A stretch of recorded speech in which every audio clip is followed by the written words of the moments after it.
Good morning, class 1. Today is Wednesday and date is 17th.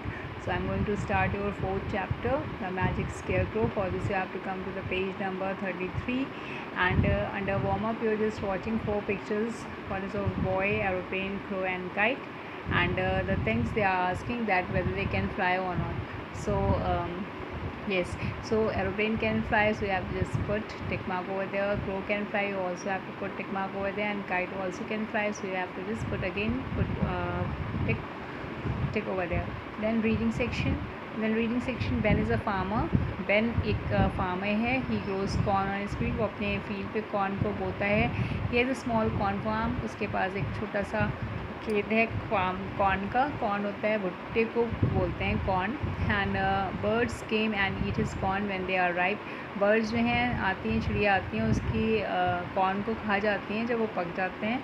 क्रोज़ also come and eat his corn. और crows जो हैं जिनको कौवे कहते हैं वो भी आते हैं और इसके कॉर्न को खाते हैं. तो बेन इज़ वर्ड. अब बेन जो है सेकेंड पैराग्राफ बहुत चिंतित है कि इस ईयर जो है उसने पहले ही ऑलरेडी उसने बहुत कम जो है वो कॉर्न को बोया है और उसके अब कॉर्न को किसी को खाना नहीं चाहिए. कि मतलब किसी भी बर्ड्स या किसी भी क्रो के द्वारा उसको खाना नहीं चाहिए. यहाँ से सन वो अपने सन से बोलता है कि तुम रॉब जो है तुम इसकी रखवाली करो. और उसके पास एक रॉब के पास एक स्टिक है और वो इधर उधर दौड़ता है. जब भी वो किसी एक क्रो को देखता है तो उसके पीछे दौड़ता है और वो उस when he sees it PECS on the corn. और जब वो देखता है कि किस वजह से जो है जो क्रो है वो उसके कॉर्न को पेक मतलब किसी तरह से भी उसको दाने को कॉर्न को किसी वे से अपने वे से उसको खाना. तो वो जब पर भी क्रो को ऐसा करते हुए देखता है तो उसको भगाता है. और सून रॉब गेट्स टायर्ड. लेकिन बहुत जल्दी जो है रॉब भी बहुत थक जाता है. फॉल्सी वो सो जाता है. व्हेन ही वेक्स अप, जब उठता है तो वो देखता है कि जो क्रोज हैं eaten up half the corn of the farm. तो वो देखता है कि आधे उसमें से जो उसके फील्ड के कॉर्न है वो क्रो लोगों ने खा लिए हैं.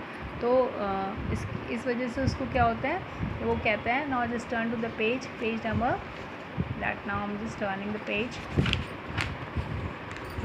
For this you have to come to the page number now 33 and let me first of all keep something at my page so that it will not go here and there. Okay, so now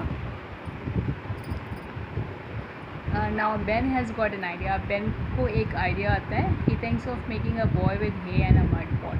और वो सोचता है कि Ben के पास एक विचार आता है. बेन जिसका खेत था तो उसको एक मतलब वो एक आइडिया आता है कि वो एक बॉय बनाए और विद हे होता है जो घास होती है, घास और घास फूस को बोलते हैं. और एक मड पॉट है होता है मिट्टी का बर्तन. तो मिट्टी के बर्तन से और मतलब जो घास होती है घास फूस से उसने एक बॉय बनाया. और ही पेंट्स, उसने उसके जो कान है और आइज़ को पेंट कर दिया of the boy on the mud pot. जो मड पॉट था, जो मिट्टी का बर्तन था, उसमें उसने आइज़ एंड ईयर्स बना दिए. और the pot looks like the boys head. और जो वो पॉट था, मिट्टी का बर्तन था, वो बिल्कुल एक ये देखिए पिक्चर में भी it looks like the boy only. तो उस जो मिट्टी का बर्तन था उसने जो पेन था उसने उसमें ईयर्स एंड आइज़ को पेंट कर दिया. और वो बिल्कुल एक बॉय के जैसा उसका हेड लग रहा था. उसका जो सर था वो बिल्कुल बॉय के जैसा ही लग रहा था. और Ben gives his son clothes to the boy. और बेन ने जो है रॉब के कपड़े उसको दे दिए, पहना दिए उसने. He names the new boy track. और उसने उसका जो स्केयर क्रो था उसका नाम उसने ट्रैक रखा. अब स्केयर क्रो होता क्या है? स्केयर क्रो वो होता है एक मतलब चिड़ियों को भगाने के लिए एक पर्सन होता है, उसको बना दे, एक ह्यूमन फॉर्म दे दिया जाता है. किसी भी जिसी तरह से घास फूस की चीज़ होती है उससे बनाकर मिट्टी के बर्तन से एक ह्यूमन स्ट्रक्चर तैयार किया जाता है, ह्यूमन फॉर्म तैयार किया जाता है. उसको खेतों में इसलिए रखा जाता है कि वो चिड़िया और कोई भी चीज़ ये समझे कि आपके खेत में कोई प्रेजेंट है, वहाँ पे कोई है. तो वो थोड़ा डरते हैं और वो उस तरह से जैसे उस वे से अटैक नहीं कर पाते हैं आप किसी के खेतों में, जिस तरह से वो जब तब समझते हैं जब कोई भी नहीं होता है. तो इस तरह से एक प्रेजेंस ऑफ समवन यहाँ पे स्केयर क्रो के थ्रू दिखाने की कोशिश की जाती है कि यहाँ पे इस खेत में कोई है. तो डैट्स वाई ये आइडिया था बेन का कि बेन ने स्केयर क्रो को बनाया और उसने अपने खेत को वहाँ पे खेत को सुरक्षित करने के लिए उसको वहाँ पे खड़ा कर दिया. Ben gives his son close to the boy. Now the second last paragraph, he names the new boy Trek. उसने उसका नाम ट्रैक दिया, बट ट्रैक कांट टॉक, लेकिन ट्रैक जो था बात नहीं कर सकता था. Track can't walk, track walk भी नहीं कर सकता था. Track is a square crow, क्योंकि ट्रैक जो था वो एक स्केयर क्रो था, वो नॉन लिविंग था और वो कुछ मतलब वैसे वर्क नहीं कर सकता था जैसे कोई लिविंग थिंग करता है. It stands and scares the crow all day and night, all night. वो सारे समय खड़ा होकर सिर्फ डरा सकता था क्रोज़ को हर दिन और पूरी रात, all night and all day, पूरा दिन का समय और पूरे रात के समय को वो इन चिड़ियों को या क्रोज़ को डरा सकता था. ट्रैक नेवर स्लीप्स, ट्रैक कभी सोता नहीं था. Track is always awake, track हमेशा जाग के रहता है. और वो बता रहे हैं कि स्टोरी में मतलब ट्रैक को इन्होंने प्रेजेंट टेंस में दिखाया है और ये बताया कि वो हमेशा जगता रहता है, वो कभी सोता नहीं है. और क्रोज़ आर स्केयर्ड ऑफ ट्रैक, और जो क्रोज़ हैं वो सारे जो हैं वो हैं मतलब क्रोज़ उससे बहुत डरते हैं. जो ट्रैक का फॉर्मेशन हुआ है वो ट्रैक से, जो जितने भी चिड़ियाँ हैं या क्रोज़ हैं वो बहुत डरते हैं. स्केयर्ड मतलब डरना.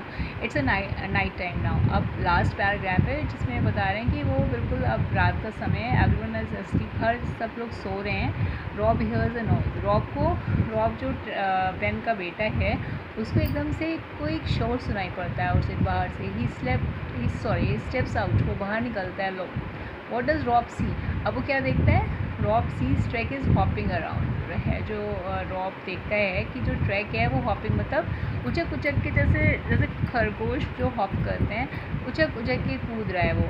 और ट्रैक कैन वॉक, और ट्रैक चल भी सकता है. Rob sees that Track can also fly, और वो ये भी देखता है कि जो ट्रैक है वो फ्लाई भी कर सकता है, मतलब वो उड़ भी सकता है. रॉब कॉल्स हिज डैड, वो अपने डैड को बुलाता है.